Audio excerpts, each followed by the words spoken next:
Hello out there YouTube, welcome to the OKGoodReview channel.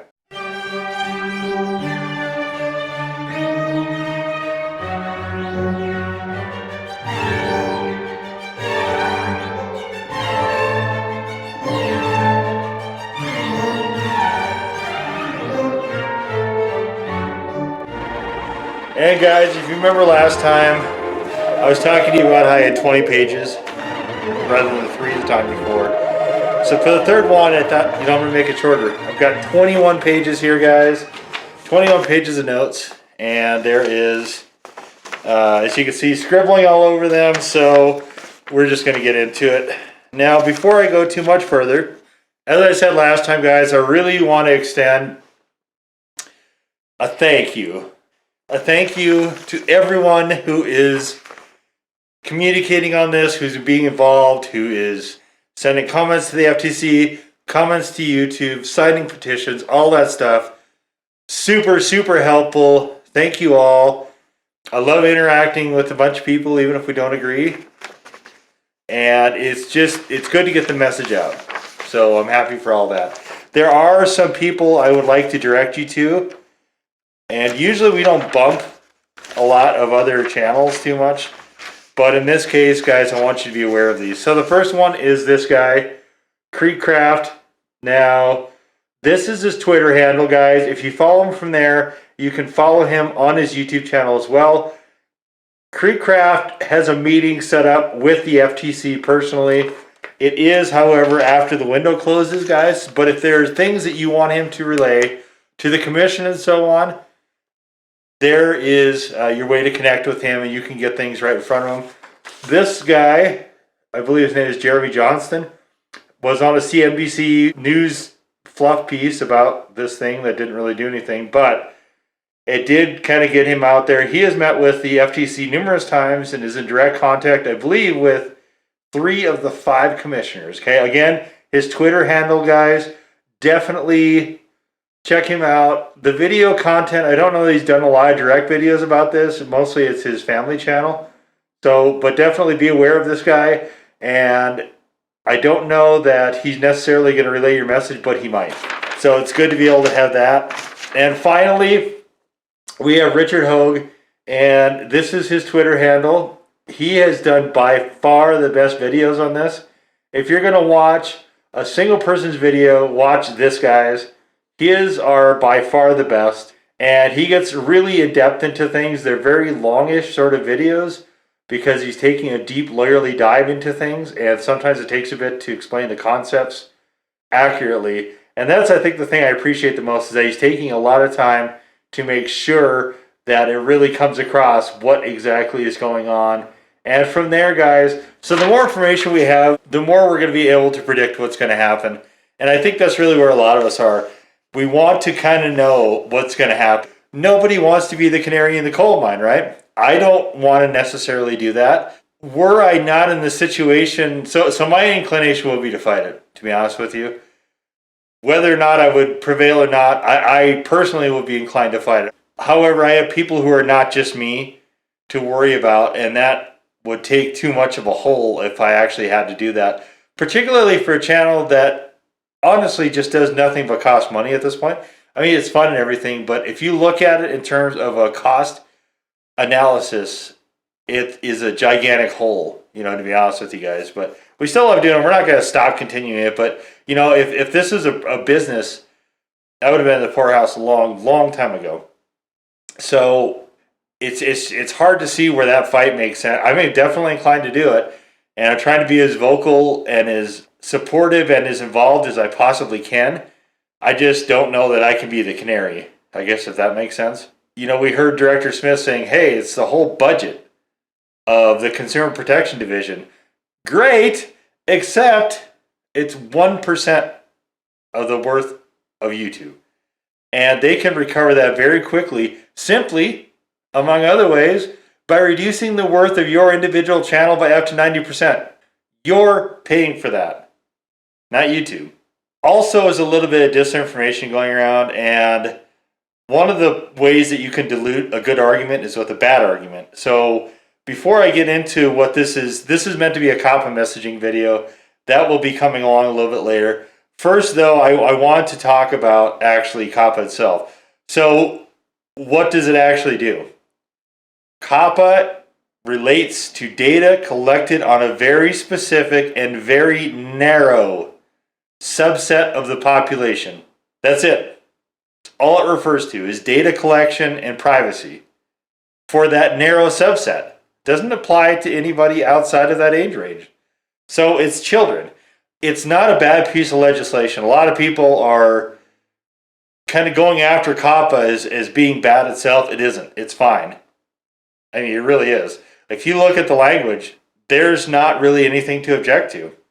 But then we start to get into what it doesn't do, and then we look at the settlement also. So what it doesn't do, what it doesn't provide for, is for the FTC and their current interpretation to go after creators as operators. Creators are definitely not operators. We do not have that capacity. We don't have that kind of power. We don't have that kind of influence. It does not exist. So to call us operators is ludicrous. And the only reason they're doing that is because it's an intimidation tactic, right? So you from their perspective, say, okay, $170 million to big bad YouTube, right? And then we look at all these other channels. Some of those channels are making in the tens of millions of dollars, right? So they fine them, and it'll be more than 1%, but they fine them 42 grand a shot, right? Let's just say they do 10 videos. That's almost $500,000, right? So that is just to make an example out of stuff. And then they say, okay, well, are you going to litigate it or are you going to pay it? If they pay it, there's another feather in the cap. If they don't pay it, it could be a lengthy court case, which is honestly what it should have been for YouTube, because that would have protected creators. But it didn't happen. So what COPPA doesn't do is fairly extensive, and that's really more what I wanted to get into. What it does do is fairly basic. There's not a lot of coverage outside of that. It is written to be fairly narrow, and it's not, like I said, a bad piece of legislation. So is it a First Amendment violation? In regards to, does it limit freedom of speech? And the answer to that is a big fat no. It does not. It has nothing to do with what you say. The FTC could not care less what kind of content you're making. They're not trying to restrict that. All they're concerned about is literally data in regard to the privacy of that subset of the population. As long as you remember that is their main concern. It is not whether or not you're dropping swears in your videos, or you're doing risque things, or you're doing dangerous. They don't care. That all falls somewhere else, not them. By that same token, is it censorship? Again, no. Censorship will go back to arguably the First Amendment. And they're not really trying to influence what type of content you make. They don't care. Theirs is more of you think of it as a switch, right? A search switch for a computer program, right? If variable X equals amount Y, then it is subject to rule Z or COPPA. That's really the equation here. Now, when you start expanding that is when it gets problematic, and that's kind of what they're doing, honestly, because nobody has told them no. So what about comments? Because I see this a lot. What about comments and all the other stuff being deleted? Is that a restriction of the free speech of users who can come on there and comment on videos and connect with the creators and so on and so forth? And I say you do have a case. You have a case to make that is a restriction of your freedom of speech to be able to have that going on. However, that's not the FTC. That is YouTube. YouTube is a private business. It's not a public service. It's not the government, and they are not subject to First Amendment in terms of violations like that. So, if you're angry about the comments going away and the notifications and everything else, that is a YouTube thing. That is not an FTC thing. They have nothing to do with it. They didn't code the site. They're not coding it now. Just like creators aren't doing, by the way. Hopefully somebody from the FTC is watching this, but we're not dissimilar in that regard, right? I have nothing to do with the decisions that YouTube makes. I wish they would leave comments, and I'll get more into that a little bit later.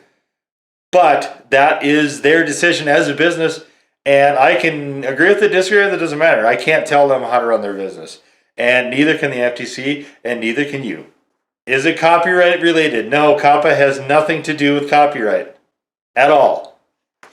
Data, privacy, subset of the population. Narrow, right? Copyright has nothing to do with any of this. Is it political? You can make whatever case you want. I'm hugely critical of our current regime. I don't see any way that this is related to that. I don't see that. Is it possible? Sure. I mean, obviously these commissioners were appointed. I don't see that, though, as what's going on here. I don't see that this is a political win. That type of case has been going on for a while, right? It didn't just start, like the year it was brought or anything like that. It's been going on for some time. So calling it political, I think, it dilutes the message, right? It muddies the water. So I don't think that's an argument to bring in here. If you want to argue it as a general philosophical point, great. At some point when this is over, we should maybe do that. I don't think now is the time. So the last question is, why is the FTC under COPPA going after creators? And there are two fundamental errors that I feel are contributing to that decision of theirs. The first is the idea that all YouTubers are rich. The vast majority are not. I would say probably, and YouTube would have to actually comment on this themselves, probably 75% are not what you would quantify as rich. It's the same thing, I think, with writing and a lot of other creative arts.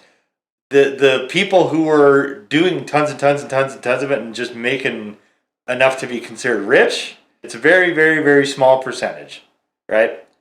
So, but they're starting with that misconception, and they're going, hey, easy target, we can just throw them a fine, it's worth more for them to just pay it and be done with it and go on making their content than it is, so we can just go get a whole bunch of easy wins, right? And that makes the FTC look really good. Federal agencies love to look really good.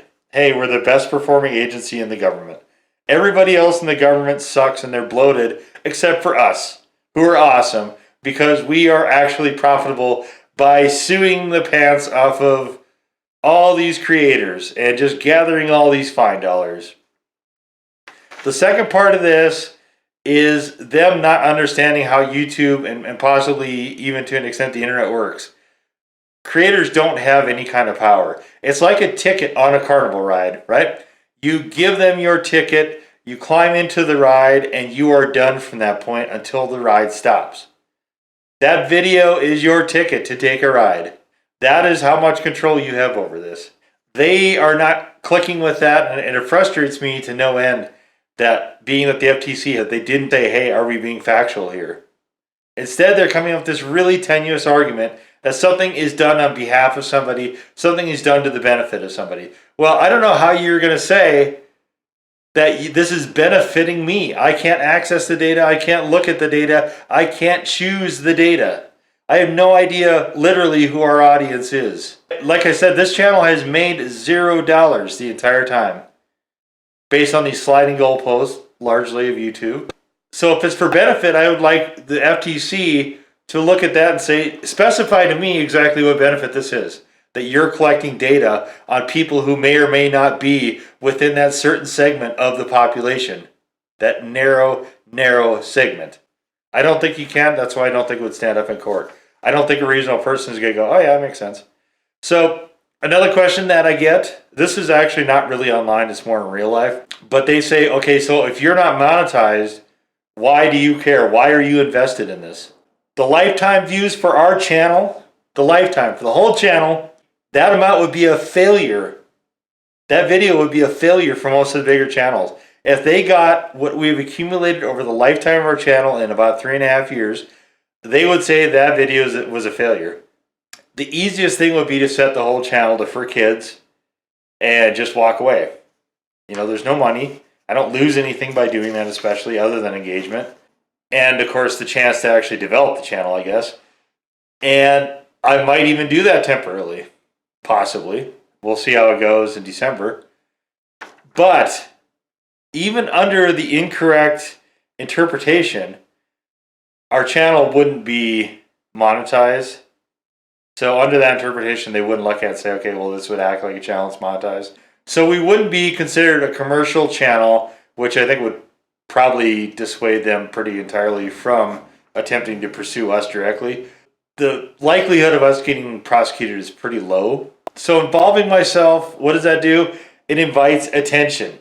And a low probability doesn't mean zero. They could also, so this regime, what has this regime done? It has gone retroactive, or it's tried to, right? It's put in legislation and says, hey, this should apply to things in 2015 or 13 or farther, right?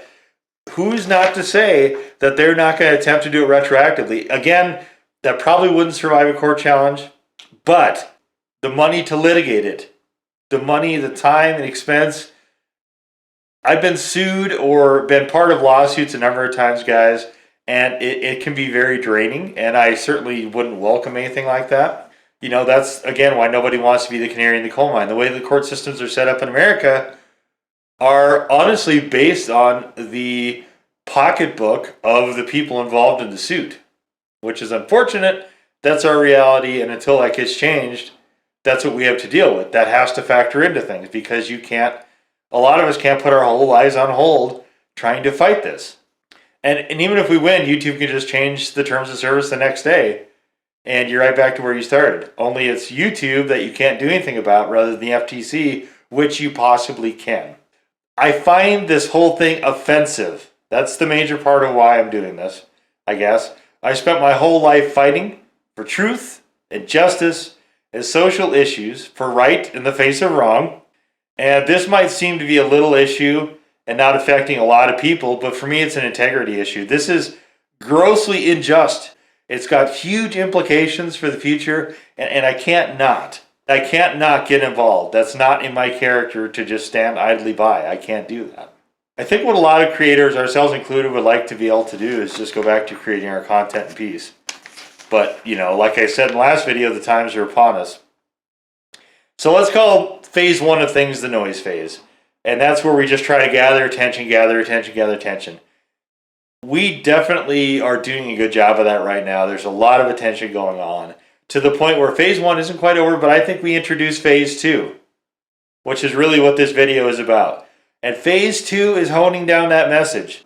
And we sort of focus and bring it in to try to have some central stuff. What we try to do is direct the messaging so we have consistency and we have a distilled down premise, so that we can explain it to anybody in the street and they're going to understand what we're trying to say, right?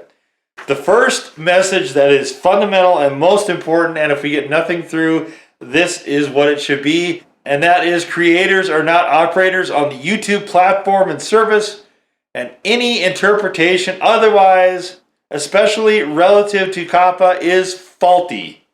So it is not appropriate under COPPA to call creators operators. That is the main message, and that's the first one, the biggest one. It's an awful interpretation, and it sets a dangerous precedent. If this goes on unchecked, they will not really differentiate types of content, right? And they'll expand it. So what does expansion really mean? It means the potential for abuse grows astronomical.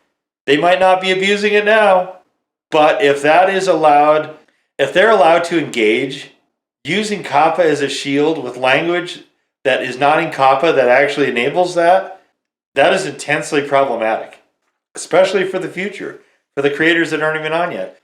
I mean, Director Smith used that very unfortunate analogy about fish. We hear all the time, we don't negotiate with terrorists, right? Why is that? And this analogy is not, I'm not calling them terrorists, but this analogy still applies. And for the answer to that, why we say we don't negotiate with terrorists, we can look to Cesar Millan, we can look to Jackson Galaxy, and they will say all the same thing, because it emboldens the terrorist or the bad actor or somebody who's doing something outside the bounds. It means they're being rewarded for bad behavior, which is what is happening right now at the FTC. They are being rewarded for a bad interpretation and bad actions based on that bad interpretation. The first point is super firm. Nothing in COPPA says that creators, the word creator isn't even in COPPA. Nothing in there says that creators even can be considered operators. Operators is defined out pretty specifically. Creators don't have that power. Whether or not they're saying it's for benefit, whether or not they're saying it's on behalf, and I think that's dubious, extremely dubious. Again, I probably don't think it would stand up to this challenge. That is a central point that we really, really have to hammer on. That is untrue as an interpretation and completely inappropriate to be targeting creators in that manner. And that needs to stop. That's the big one. The second one, and there's really only two main points. The second one is that the idea of child attractive does not and cannot share a mutually agreed upon definition due to its scope. It's overbroad. Right? I talked about this in the last video. Literally anything can be considered child attractive. In a number of ways, YouTube, like I've said, and the FTC are both like the dog that caught the car. They have this settlement. Everybody, guys, ultimately will be losing with this settlement. Right now, it's creators probably more than anybody else. YouTube, while they might have thought they got off easy, they're finding out that it wasn't as easy as they thought it was, and they probably should have ran it out in court. And then they could have probably eased into things with their website a little bit more, having won the court challenge. And the FTC would not continue to chase a bad interpretation. I've seen the last garbage post from the FTC on their blog, and it's supposedly guidance, but in reality, it's just a re-spewing of the same previous nebulous nonsense. And so, for this section of the video, I thought I would take a crack at guidance myself, as I can't do any worse. So this part from here on, we've got the messages. They're on the screen. A lot of them, I'm doing this video a little bit differently, but it's on the screen, guys, so you can see what those points are, and we can just really kind of narrow in on those. But, so this part will be the guidance, and of course, here's my disclaimer. This is, of course, my opinion only. Let's start with guidance for creators. Number 1, be loud, be vocal, make your voice heard. Number 2, if you are watching this before December 9th, make a public comment to the FTC about COPPA. I don't care if you sign the petition. It's great if you do, doesn't matter that much. Definitely the public comment window is by far the more critical of those two things. Please make sure you're doing that and encourage all of your followers to do that also. If you're a creator, don't quit yet. There's not a reason to quit. Yet. If we all come together, there won't be. Hopefully. The chances are better that there won't be anyway. If you're a creator, create a video about COPPA. We're still in the signal boosting, signal blasting phase of things. Make the video about COPPA on your channel. Because we're not getting 100% coverage, not even close. We need to have as many ears hearing this, eyes seeing it, and voices speaking as possible. I would caution you about trying to predict what's going to happen. Especially about saying that X channel is safe. That, nobody knows that. Even if you're an attorney. Even the FTC doesn't know. How could anybody else possibly, right?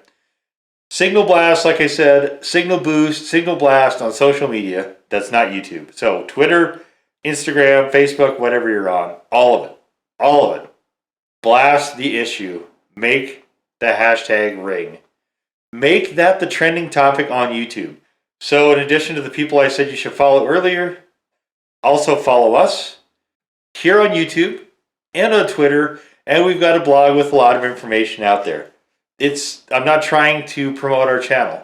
I just want all that information out there. Everybody can use it. You can say it's from you. I don't care.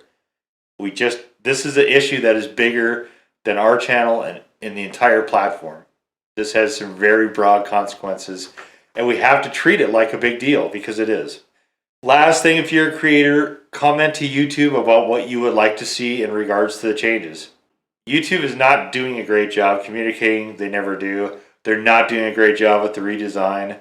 The changes to monetization, there's a lot of stuff that's really funky right now. If they don't have content, that site is dead. They live and die on content.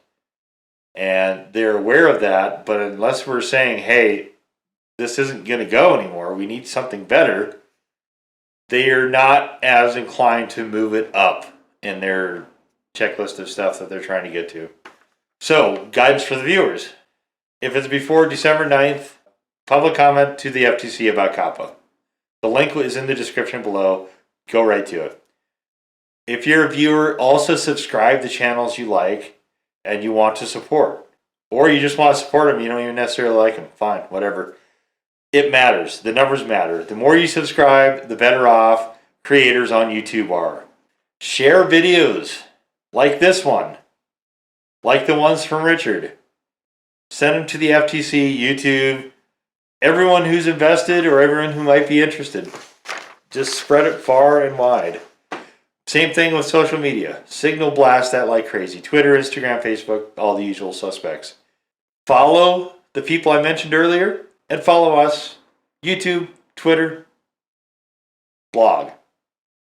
Again, comment to YouTube on support of creators. Even more important than YouTube, than the creators, are the viewers. I know there's some crossing there, but some people are strictly viewers. And without you, YouTube has a much harder time. They can survive for a little bit longer. They've got a huge backlog of content. Without actually somebody watching it, that matters. So you tell them you're supporting the creators, they're a lot more motivated to follow suit and to support the creators. Okay, guidance for the FTC, the commissioners and directors. Meetings with YouTubers are great, and I'm glad you're doing that. But you should educate yourselves better on the workings of social media websites, particularly YouTube. I would presume that you would want to have a good working knowledge base of all that stuff before you start making weighty decisions. And I'm assuming you would want fairness and justice foremost in mind. The majority of the YouTube channels, as I said before, are not monetized.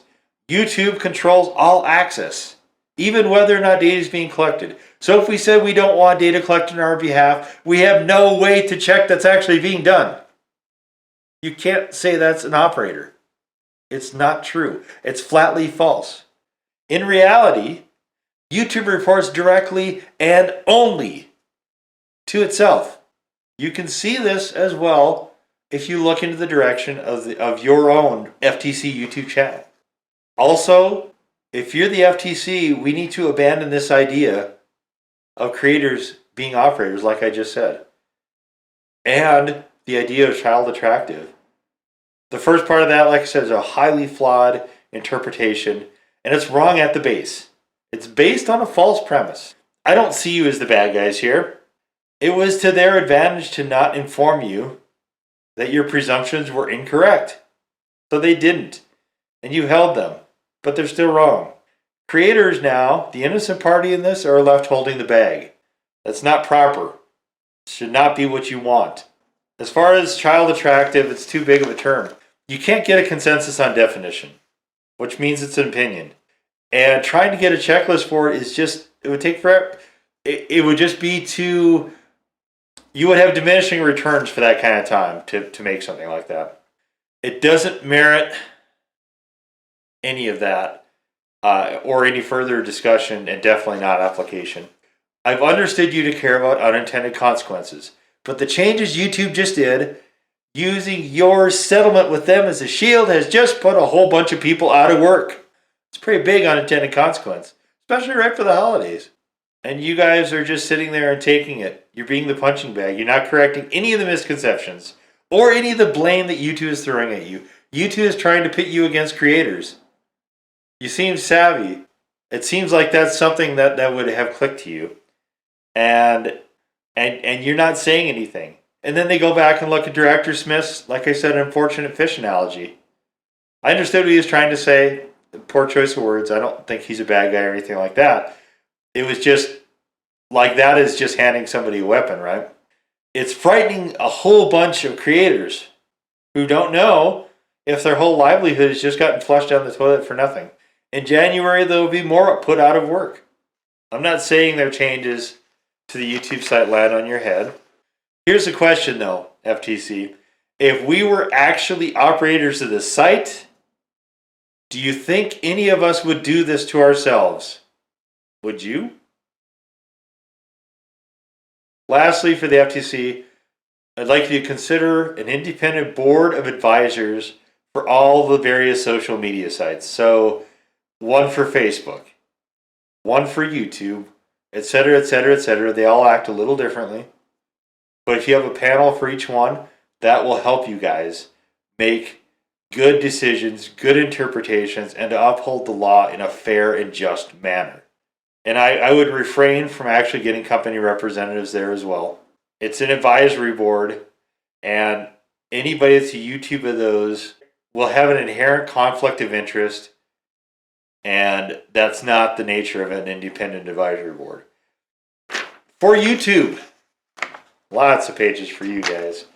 So for YouTube, here's the guidance. Come clean. You went into negotiations with the FTC.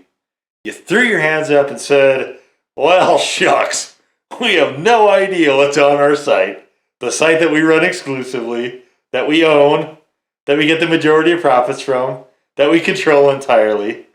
It's those pesky creators. Sneaky. They're sneaks. They're the ones doing all this. They're causing all that trouble. Please have mercy on innocent old us over here at YouTube. And it worked.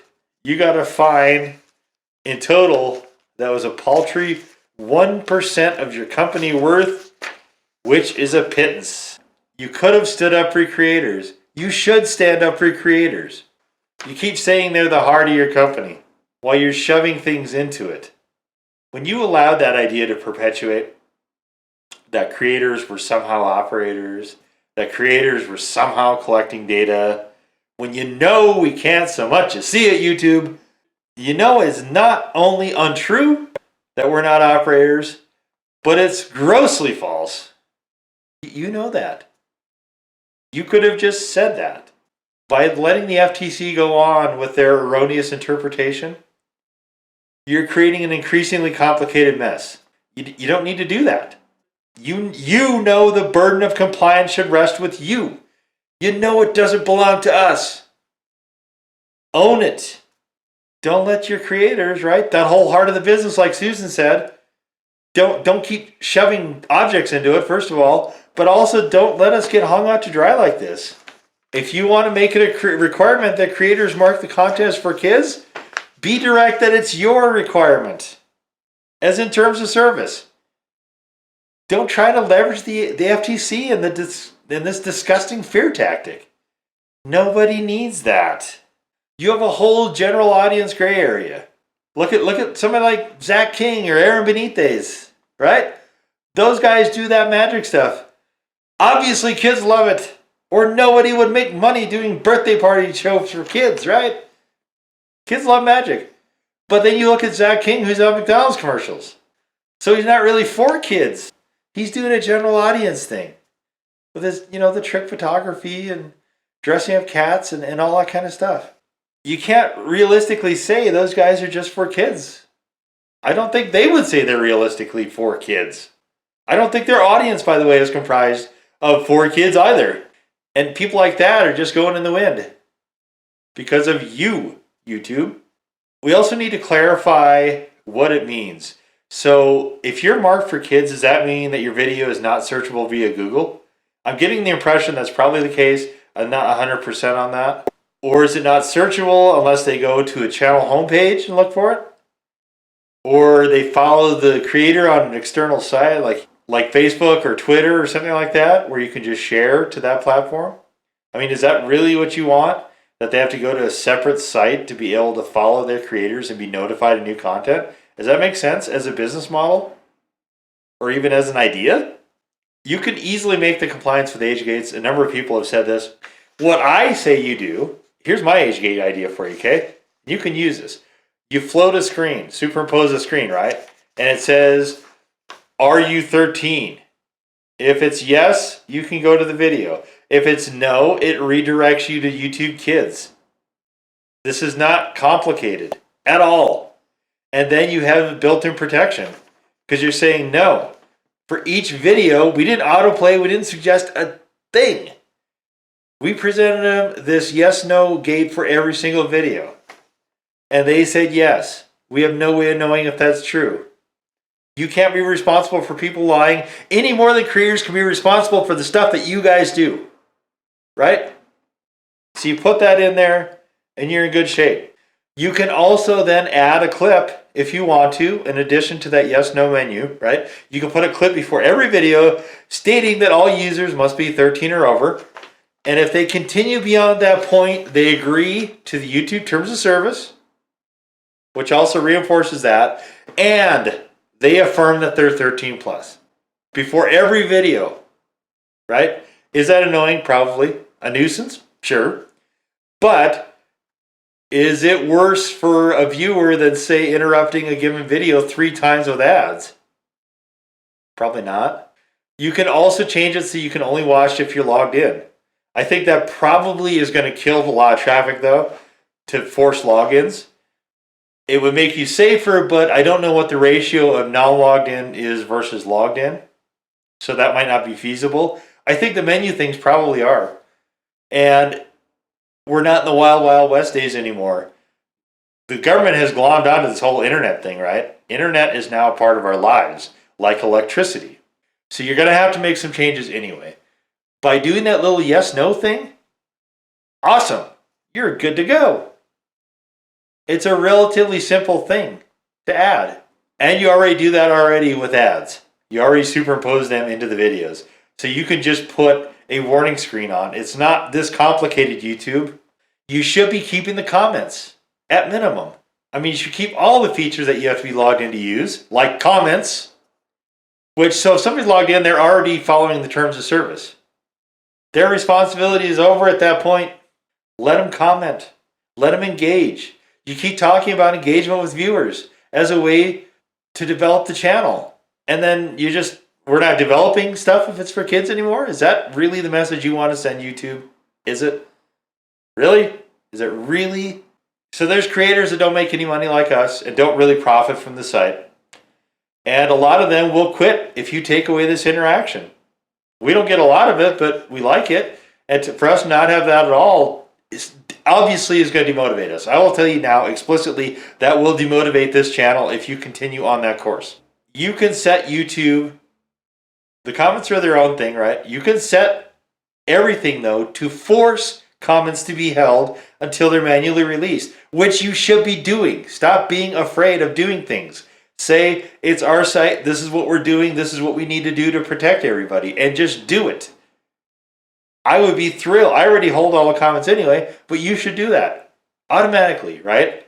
And then that also solves a lot of problems. Is it not inconvenient? Sure. But if that's your business, if YouTube is your business, that's a cost of you doing business on YouTube.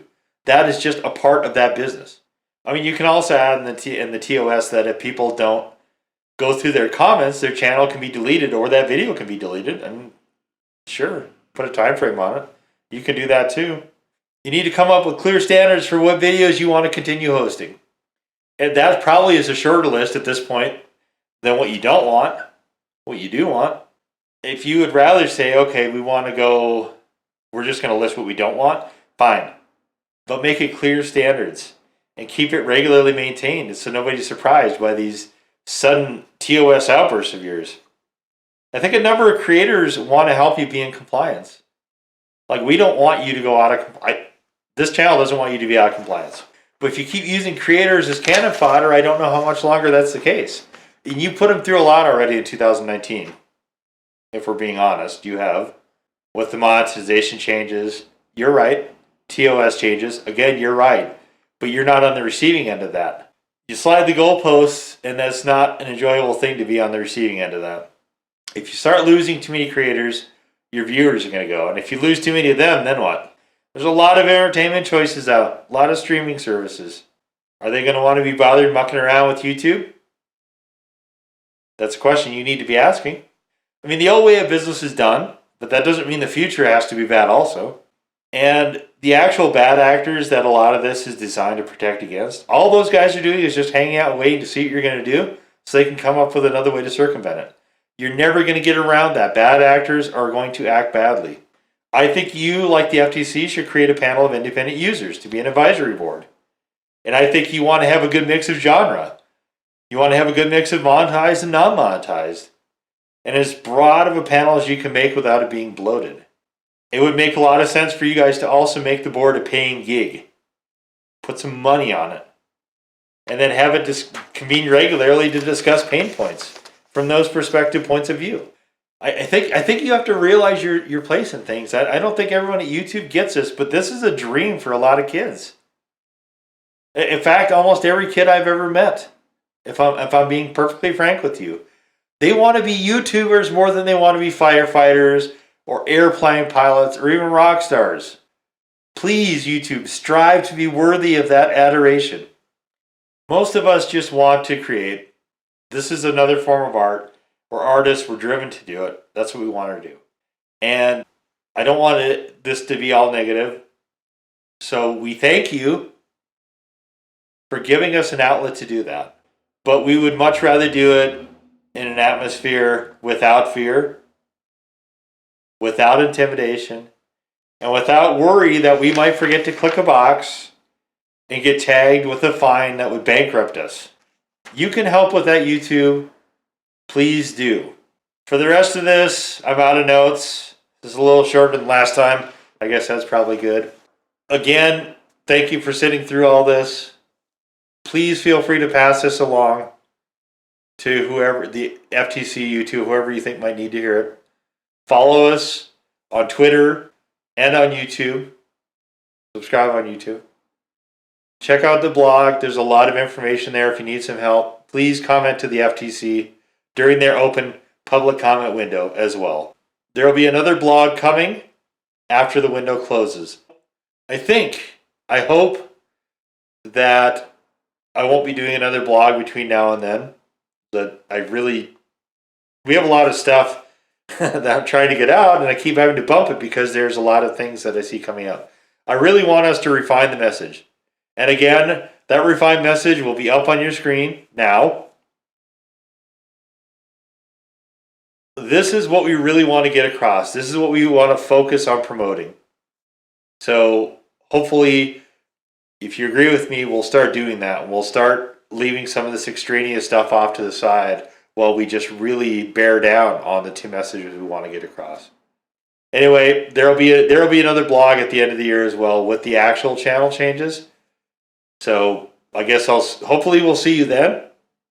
Hopefully we'll see you for the one, if necessary, after the public window closes. That might not happen, just depends on how fast things happen. Of course, you can also check out our other content as well that's not about this dreary and depressing of a subject. But again, thanks for watching. Thanks for your support. It means the world to us. See you next time. Bye-bye.